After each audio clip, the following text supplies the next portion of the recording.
All right, Beisel Bros, episode 35. Randy, we're going to start with you. Who's your favorite athlete to ever wear 35? Definitely Salo. Really? Yeah, Tommy. Is it because he saved Canada?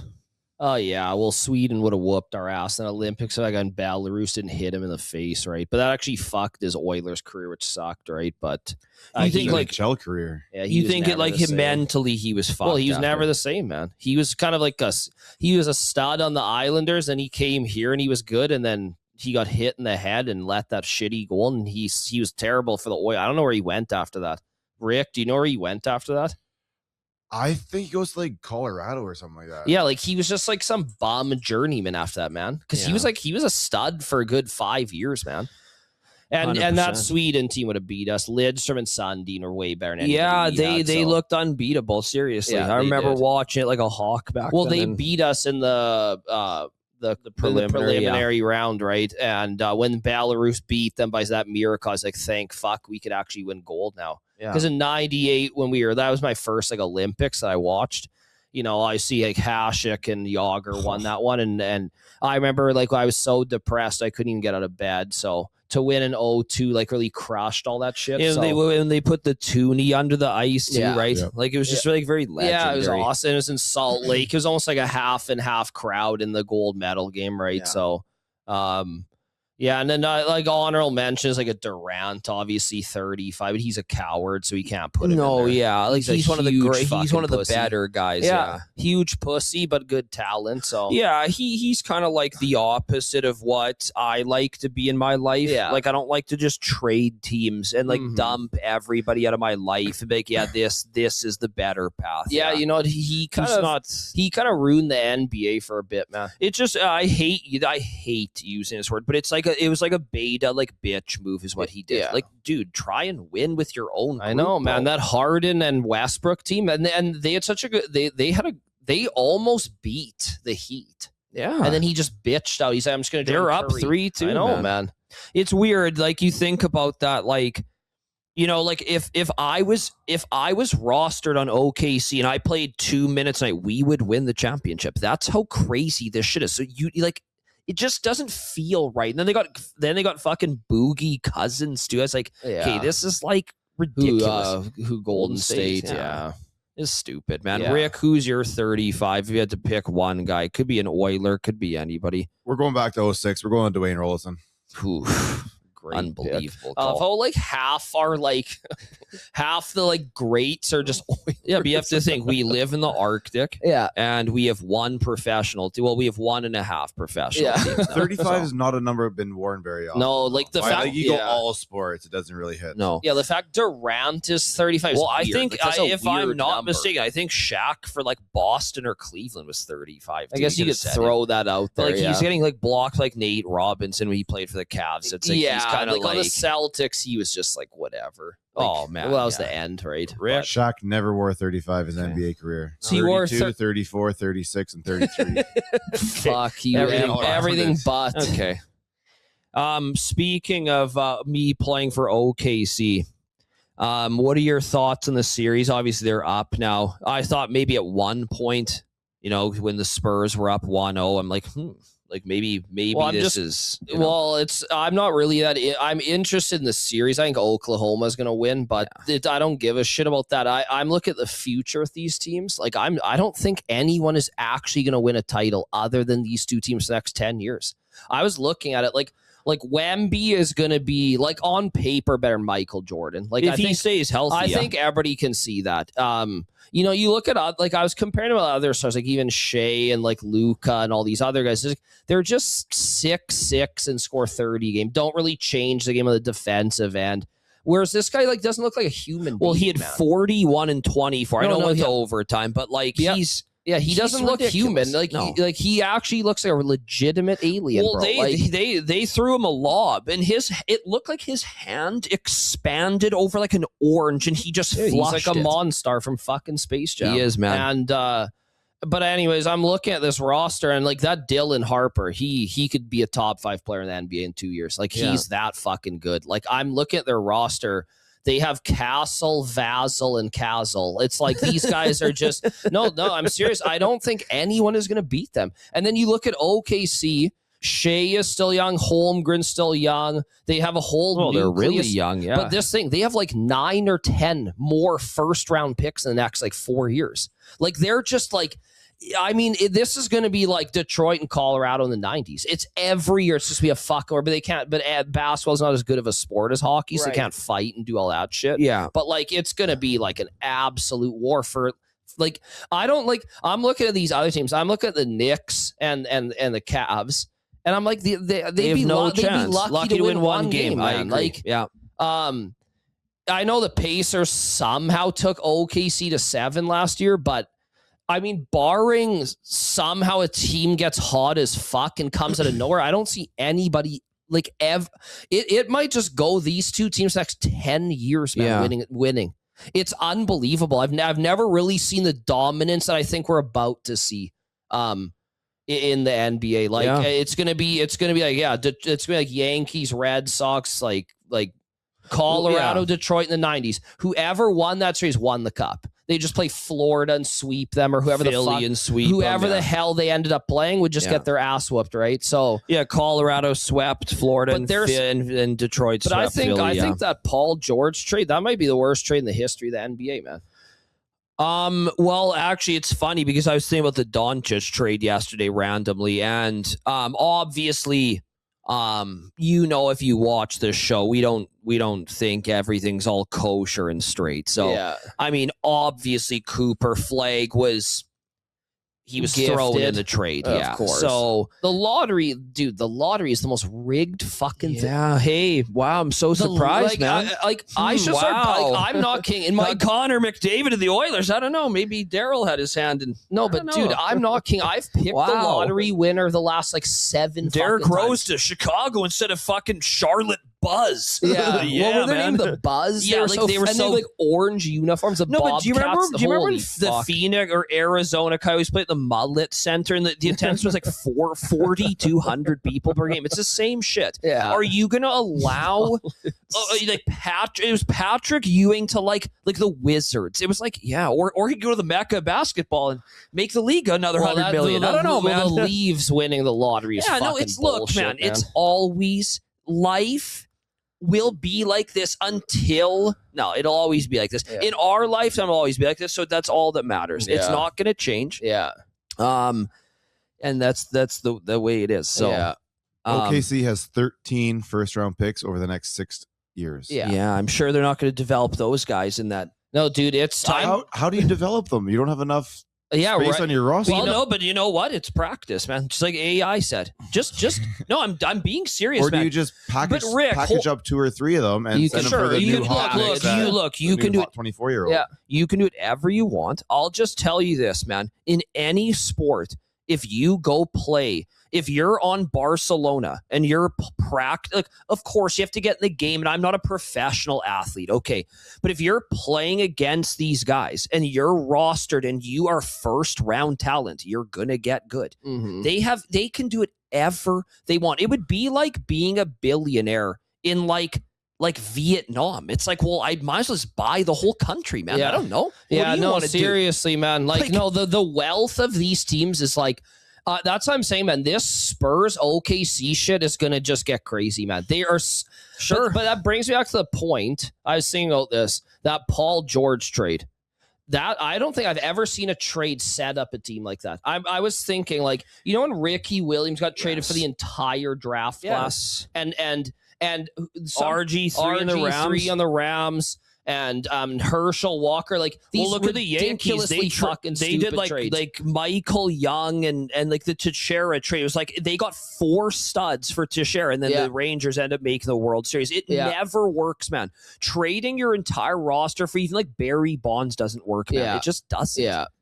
Well, it worked for the Raptors, but they didn't give up that crazy enough. But I know what they were doing. Lowry, they sold Siakam, and Van Vliet went from a bench player to a stud. So like they got lucky in between all that. But Yeah, no, I was just thinking that Paul George trade, that's going to be the worst trade in the history of the NBA. It has to be. There's no fucking way there's a worse trade. Yeah, because like the trade actually is Cooper, Flagg, and Davis for Doncic, which I think is an even trade. Like if you look at the grand scheme, because obviously they rigged the lottery after. Well, like part okay, of the plan. Anthony Davis in my head is 50 years old. I know he's only 33. He in my head he's 50. He might not even play 50 more games. His body is 50. Yeah, but Cooper, Flagg on paper, I don't think he's not going to be as good as Doncic, but like he'll be a superstar. He's going to make I mean, he'll he make makes an a big impact because he's 7 feet, right? Yeah, like, he'll be a good player. If you can get Davis for another 2 or 3 years out of the trade, whatever. Yeah. But of course, Kyrie, I think, is still there, but he's just like he's been out for so long. They'll be competitive, but like you said, there's no point of even playing at this point. Yeah, right? Honestly, man, I'm so excited to see what happens with these two teams.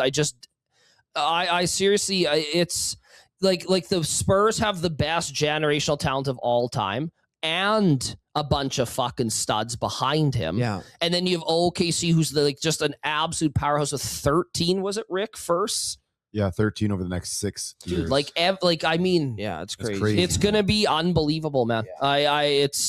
They could be the greatest rivalry ever, potentially. The only downside of this is they're both in the same conference. Right. It would be a little bit more fun to see them going for the Larry O'Brien as opposed to just going to that last round. Yeah, it'd be cool, and it'd be cool if it was Boston and LA, not San Antonio and fucking OKC. But hey, like the world's right? changed, man. There's not 6 teams in the NHL anymore. I know, right? but if it was like a Chicago versus LA, it's sexier. But anyways, I agree, Rick. Because they would just meet every year and be an epic final, right? Yeah. But well, speaking of young up-and-comers, we have one in the NHL as well, too, which I completely have called. I said this at the start. I had Tampa in my final.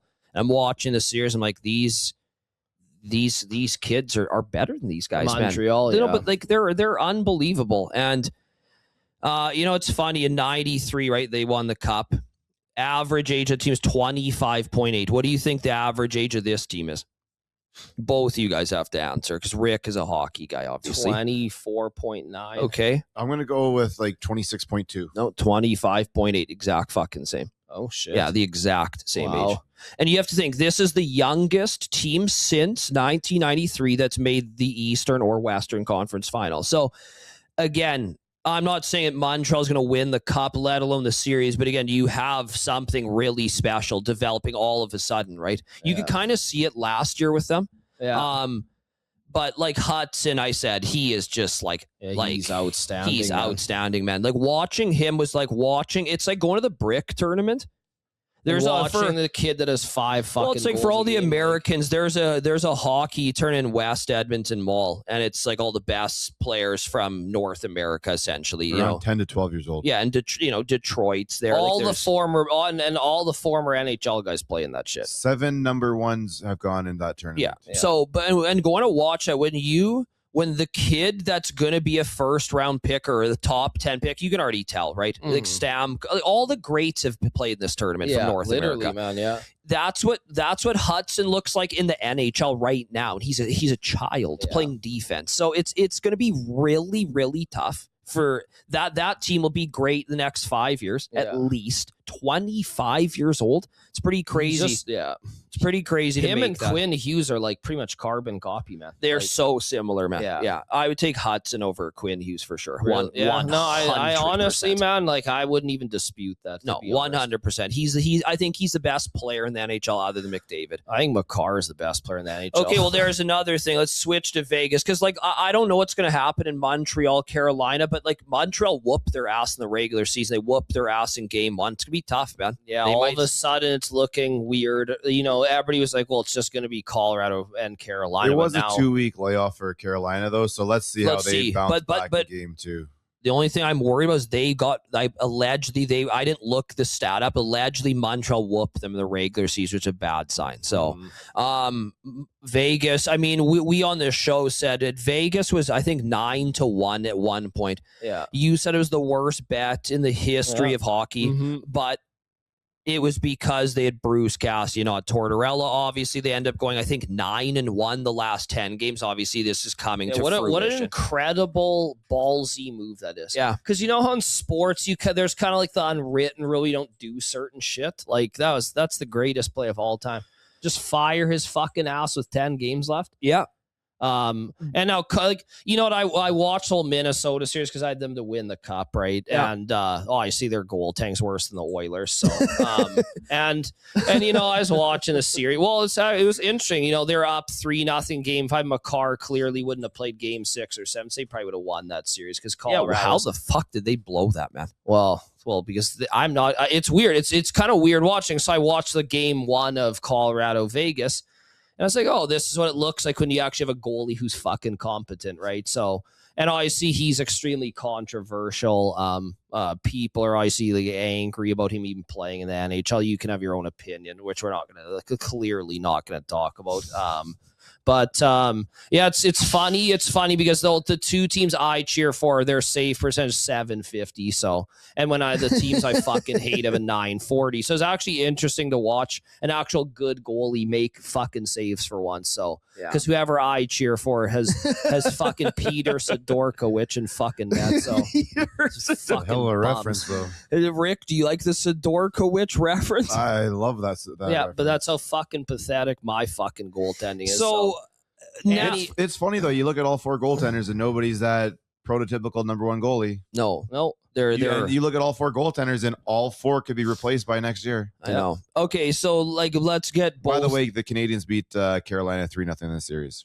3-0 in the reg. Yeah, so it's could be tough, man. They got to Carolina's got to win. We all played hockey at a high level. There were certain teams you couldn't beat, and there's certain teams you can't. It doesn't matter what sport. Well, that's what the Spurs people are kind of on them, right? They're like they match up good with OKC. Yeah. I mean, they could 15-8.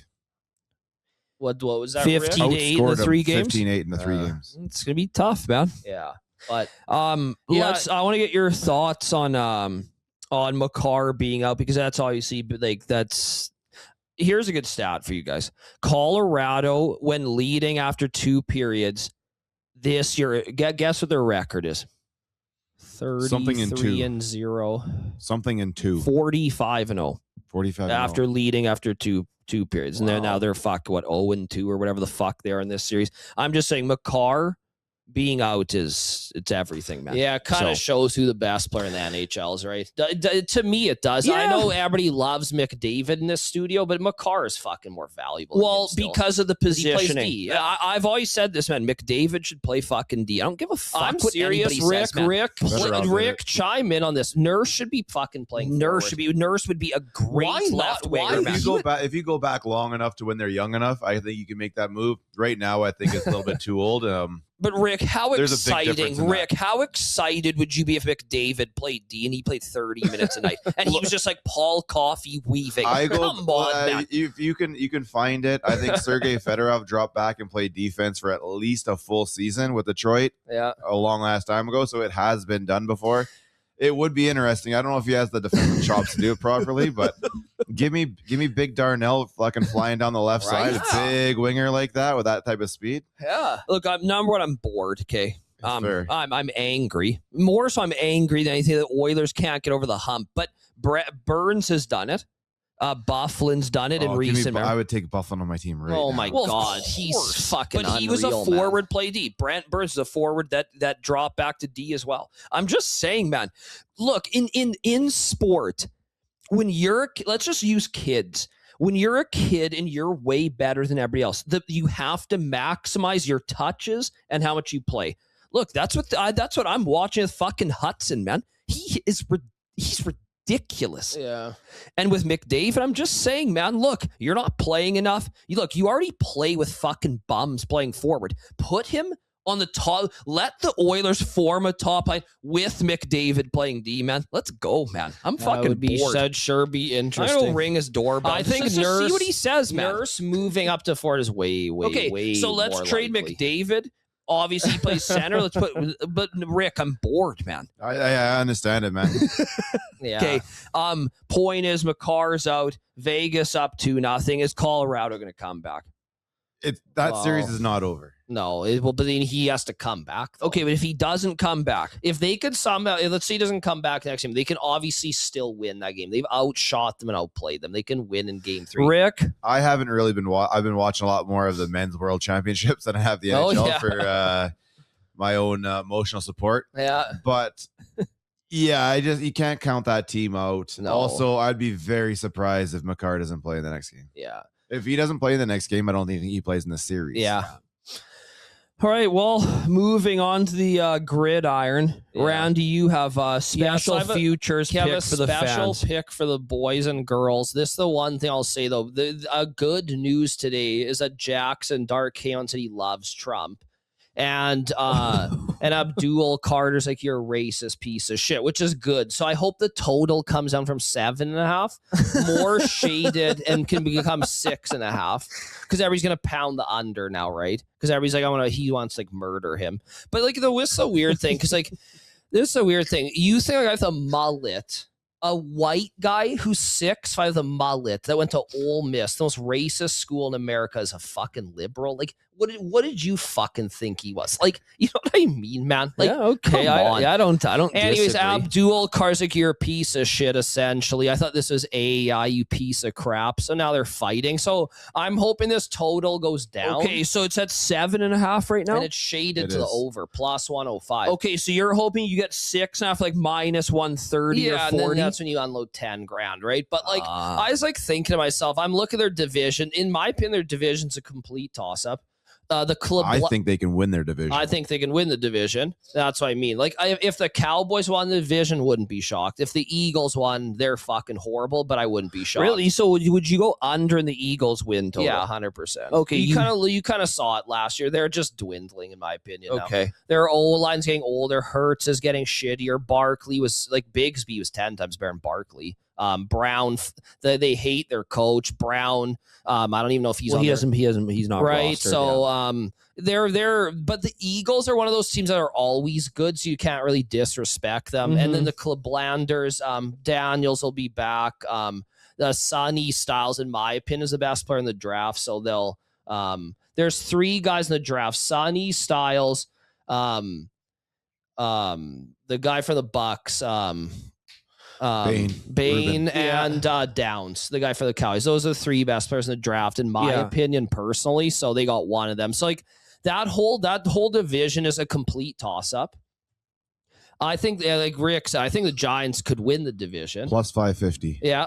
So, and then I was looking at their schedule. I see this is way in the future. They play the Cardinals. They play the Titans.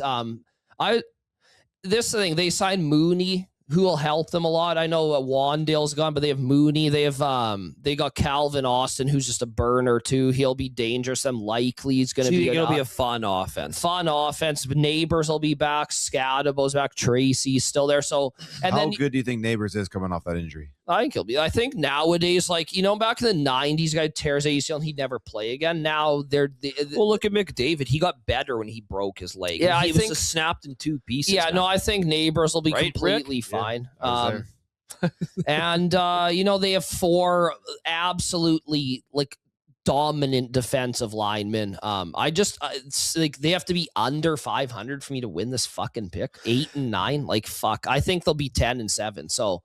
And I'm just waiting for everybody to call him a racist, so it goes down to 6.5, so you can really. Perfect. Okay, so you're waiting for the racist call out to get everybody's like everybody hates Dart, even though every human on earth knows he's not a fucking liberal, but except for Abdul Carter, I guess. So, but we'll just wait for the number to come down. Everybody overreacts, and that's when we become millionaires, right? So.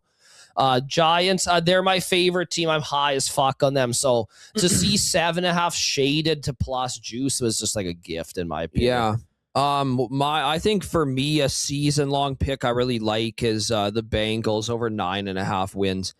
I was looking on all the books. Cool Bet had the best number, man, minus 125. I think they're actually kind of vulnerable in that number because I've seen minus 140, minus 145 on some books. Yeah. I just think, again, like, you know, when you think about trying to make money, trading, betting on sports, futures you know what? My opinion's kind of changed on futures. I actually kind of like trading futures now more than single game events because it's a little bit more predictable, man. Yeah, I've been loving it too, man. You know, like if we're talking, let's say Pirates are playing the Marlins tonight, you know, and the Pirates are minus 120. It's like, do you actually know what's going to happen? I don't. I actually don't. Now, you can make an educated guess, which is what we're doing. But when you're talking, the Bengals are favorites in 15 out of 17 games this year. Yeah. So the last time they were favorited in 15 of 17 was 2022. They won 12 games in a short year because we get an extra game. And by the way, the only 2 games they're dogs in is both spreads are 2.5. So like, this is the thing, man. If you flipped a coin and they were 9 and 8, let's say, that would be a failure, man. All they have to do is win 10 out of the 15 they're favored, and plus the other 2 games, they're a coin flip. Yeah. So I'll take that all day for minus 120. I'll take that all day long. 9.5 wins the Bengals. Yes, I understand if Burrow gets hurt, you're fucked. But is the division that good? No. So let's ride that, man. Look at fucking Cleveland. Deshaun Watson is slated to be their starter. Like, there's no way. That guy is good. Yeah. He was great in his prime. And for that little 2-year span, he was really good. Yeah. Cincinnati plus 200 to win the division. 10 wins? They can't get that? They can, man. 15 of 17, they're favored by more than 3 points. Not all of them, but the majority. They're more than like 3 New point England. favorites. They're complete frauds last year, right? Because of their schedule, right? And they kind of they got lucky that Knicks went down, and they moseyed their way in and then fucking embarrassed themselves in the Super Bowl, right? So it's one of the most embarrassing moments of my entire life, man. So they so you gotta kind of I know you can't predict who's gonna be the worst teams in the league, but you have an idea, right? So I there's guys in Vegas that, they'll go there and put 50 grand on, the Raiders to win 5 games this year. They'll take the Titans under 6 after that's their bets for the year, right? There lots of guys unload on these win totals, and I get it what you're saying. It's a little more predictable in the way it's not a game-to-game thing, but if you believe in the team and you think the team will play well, you can just take them over a span, right? But just logically think, though, if you're a favorite in every game but 2 games, and there's 17, you're asking to win 10 of those. That's not that far-fetched for pretty much even money, minus 120. I mean, what else do you want? Basically, the risk is just Burrow, right? I know, but what else do you want out of a bet? I know, and obviously not everybody has 100 grand laying around, but that's a kind of play that you would make if you had big money. When you trade a stock, right, you're looking for it to maybe double if you're putting big cash on it. I mean, again, they're 2.5 point dogs in Houston. They're 2.5 point dogs. I can't remember the other one. Maybe in Baltimore. I don't know. Point is they can't win 15 out of they can't win 10 out of the 17 they're favored. They can, man. That'd be an average result. So I'm gonna take that, man. Yeah, no, I like the analysis behind that. So yeah, I think it's good. Do you have any picks of the night? I was kind of going to maybe touch on some wrestling, but you might as well give. You know what? I'm good. Before we get into that, I have. You remember my Bouchard pick? Yeah. So I think we have found another one where we can make some money off of it. Oh yeah. Ooh. And we are looking at the AL Cy Young Award winners. Okay. And if you go find he's already moved. Trey Savage. So as of right now, plus 10,000. Okay. So we feel if you drop a couple there around, All-Star game time, something like that, some guys are going to be falling off. I think he's going to rise. You might be able to make some money right there on that guy. Like off the cash out. Exactly. Okay. What's his numbers like right now, Rick? Last game he had a 2-hit, 6-inning, no earned runs, 8 strikeouts. I think he's 3 starts into the season now. He's looking really good. I think the Jays are just starting to find their the mojo. I love that, Rick. I will definitely be putting money on that for fun. Okay, well, 100 pays 10K. So yeah, perfect. I like that. Yeah, Rick, you know what? Yeah, the whole trading, like Rick obviously did this earlier with the Bouchard thing, right? Like it's fun to actually kind of like watch it, and you can cash out too, right? Like, well, the cash out is the key. Well, right? I did the same shit with Audie Crooks. I put $10 in her plus 10,000. I cashed out for $580, and I bet on the World Juniors, made a couple grand. And she didn't even win. And she didn't get close. But you can monitor it. It's like, oh, she had 40. Well, now the cash out $700. Oh, she had a shitty game. They got their ass kicked. Well, I'm done. I'm not going to be a part of it, right? Rick, I love that. You know why, man? If he just plays quality baseball and he's around he's a stud, man. That would be like taking like a DeGrom off of Tommy John. It's like, but the name value put DeGrom at like 500+, whereas he a Savage. He's in the Canadian market. Yeah, he made the World Series. They didn't win. It's good value, man. Great they find. Have him labeled at like 33rd in terms of pitchers. So he's like 33rd and down the line. Okay. So that's a lot of names he's got to jump, but I feel confident in him. Yeah. You know what the thing is though, Rick? Like when I used to bet on like presidential futures, like a lot of like you still have to use your brain in it. Like they had Stephen Hawking at plus 10,000. You know, that's like wasn't he dead? Well, no, but he died. Whatever. He didn't. He died during the race. Yeah. Okay. Like, no, I'm just saying. Like, there's certain people like who have no like you can find the value in the list. Like, there's probably a guy who's plus 10,000. It's on like the fucking 60-day DL on the site. Just doesn't give a fuck. He's just coming back right now. But exactly. Garrett Cole plus 15,000. Yeah. I think he played his first game last night. Yeah, but you know what I'm saying, right? Like Trey Savage on the rise. And all it takes is him to go down to plus 6,600. Now the site is aware of him, and that's when you start to get the cash out profit. Totally, man. So this is looking for a cash out. Yes. You know what? It's funny you say that too. Like I was watching golf yesterday, and I'm looking at some of these guys live on 365, and it's like for some of these guys to finish top 20, like the site didn't know that these guys were going to get cut because it was so easy. But there were guys that finished like -7. Or -8 that are good players, and by the time it was all said and done, they were in like 40th or 50th, which isn't bad. But the site, it's a 2-shot difference on a course where guys are shooting 59, and they're like plus 700. They're good to finish top 20. I'm like, there's just so many. There's so many. Be smart, man. There are so many little hacky things you can do when it comes to betting on sports if you're smart. Yeah. So. I was going to touch a bit on wrestling. I think for the next, I think I'm not going to give a pick. I'm going to give a pick on my Twitter. Yeah. Go follow Beisel Bros on Twitter if you plug it in on X. And I'm going to give a pick. I'm going to give a parlay on CoolBet on my Twitter. You guys can follow that because the episode's going to come out too late for the loyal people that actually watch like consistently. Yeah. The pick will be there. Yeah. I'm going to give, I'm not going to give. You'll have a couple hours. You'll have a couple hours. It starts at 6 tonight. So I'm going to give my CoolBet parlay on Twitter. Go follow us on there. We haven't posted in a little bit. I'm going to start posting a little more regularly. So go look for our pick on Twitter. Again, Paul will give me a call. He'll let me know what's happening. Yeah, maybe Rick's Sean brother. Paul. Yeah, exactly. Yeah, Sean Paul will give me a call, and we'll see if we can make some. Do you have the pick already? I'm going to disclose it on Twitter. I'm going to make a little video. Right. See what the people think. So, well, until next time, we'll have, and I'll have a pick of the day for next time on the show, but I'll make sure you guys have room. It's probably going to be cricket because you know how we bang those out, right? Yeah. So at the rate you're winning, why not? Yeah. Well, till next time, right? Yeah. So.